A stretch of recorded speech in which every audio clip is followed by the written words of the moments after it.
Assalamualaikum warahmatullahi wabarakatuh. Saya Anna Ruhiyatul Hidayah dari mahasiswi Universitas Yarsi, Prodi Akuntansi semester 3. Pertemuan kali ini saya akan membahas tentang penyembuhan uji asumsi klasik. Yang pertama, penyembuhan data pada uji autokorelasi atau data teridentifikasi terdapat gejala autokorelasi. Pengujian autokorelasi menurut Ghazali ada beberapa pengujian yang dapat dilakukan seperti uji Darwin-Watson atau DW, uji statistik Q-box-Peirce dan Lee-Jung-box, serta uji rantes. Uji autokorelasi bertujuan untuk menguji apakah dalam model regresi ditemukan adanya korelasi antar variabel pengganggu atau residual pada periode T dengan kesalahan pengganggu pada periode T-1 sebelumnya.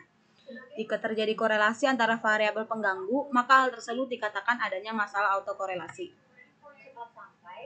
Dasar pengambilan keputusan dalam uji autokorelasi Durbin-Watson, metode pengujian yang sering digunakan dalam penelitian skripsi kuantitatif adalah dengan uji Durbin-Watson atau uji DW dengan ketentuan atau dasar pengambilan keputusan sebagai berikut. Jika Durbin-Watson lebih kecil dari DL atau lebih besar dari 4 min DL, maka H0 ditolak yang berarti terdapat autokorelasi. Jika Durbin-Watson terletak antara DU dan 4 min DU, maka H0 diterima yang berarti tidak ada autokorelasi. Jika Durbin-Watson terletak antara DL dan DU atau di antara 4 min DU dan 4 min DL, maka tidak menghasilkan kesimpulan yang pasti. Kelemahan pengujian autokorelasi pada uji Durbin-Watson.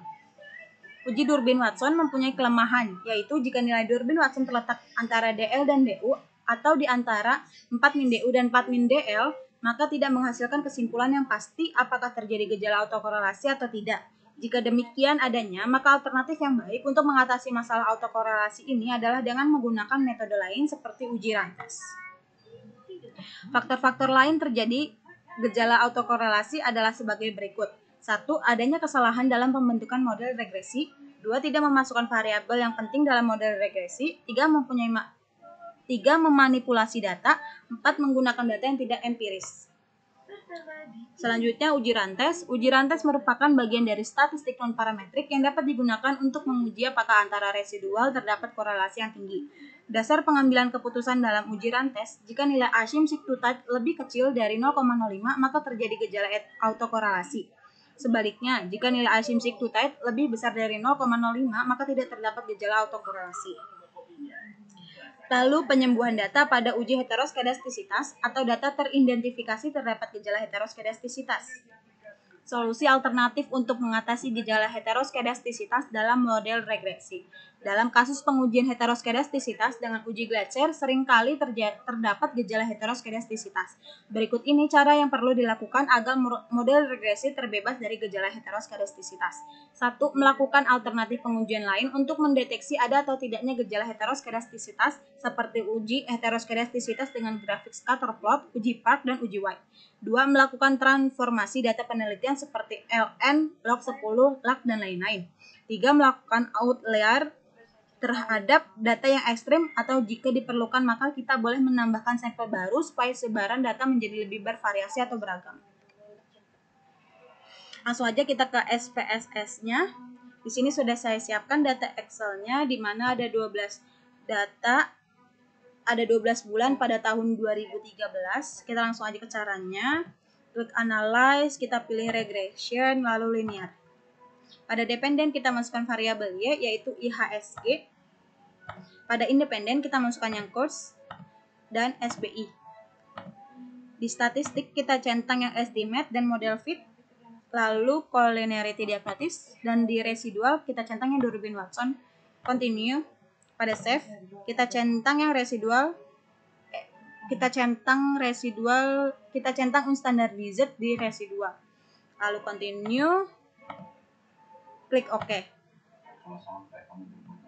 Pada output di kolom model summary di sini nilai Durbin-Watsonnya 1,072 bisa dilihat pada tabel DW-nya. Sedangkan untuk rumusnya itu K banding N. K itu 2 variabel dan 12 itu data 12 bulan untuk tahun 2013. Di sini di K2 pada 12 data, nilainya 0,8122 untuk DL, 1,5794 untuk DU. Berarti dapat diambil keputusan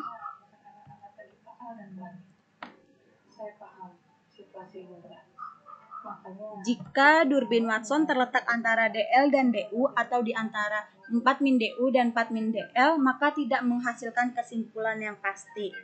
Nah, untuk nilainya DU lebih besar, yaitu 1,5794, DL 0,8122, yang berarti DW lebih besar dari DL dan lebih kecil dari DU. Artinya di antara DL dan DU atau 4 min DU dan 4 min DL. Selanjutnya untuk pengujian yang rantes.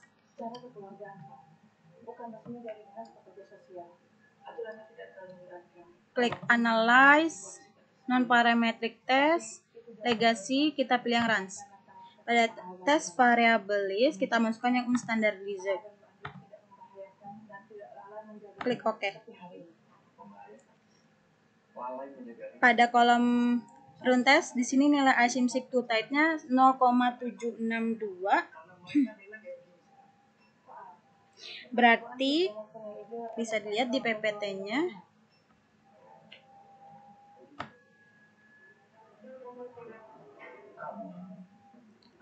Nilai asymmetric two type-nya lebih besar dari 0,05, maka tidak terdapat gejala autokorelasi. Di mana tadi nilainya 0,762, berarti tidak terdapat gejala autokorelasi.